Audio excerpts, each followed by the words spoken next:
Professor Yuan Longping, often referred to as the father of hybrid rice in agricultural science circles, focused attention on genetically modified foods when he announced during a televised interview with QQ.com, a media arm of Tencent Communications, that he is currently working on what he called the project of the century.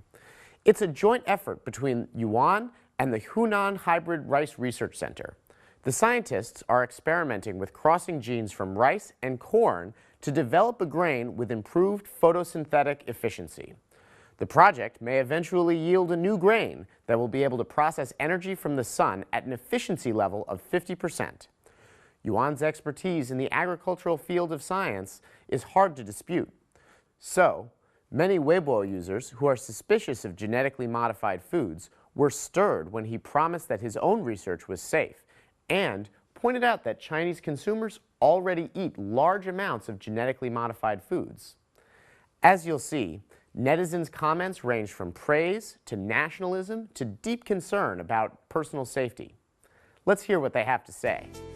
Really? If this news is true, his courage should really be given positive judgment. Yuan is 80 years old but still devotes himself to the new GM food research and is not afraid of losing his good reputation. We do research by ourselves and then we can keep those seeds, which will not be controlled by foreigners. Food supply must be controlled by ourselves. The reason for using GM technology is for the quality, larger yields. It's urgent for China to solve the food supply problem.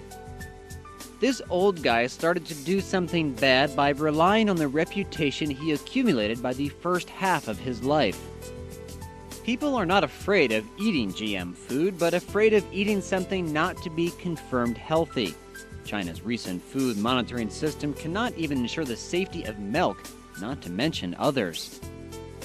No matter whether GM food is good or bad, at least we should have our own research.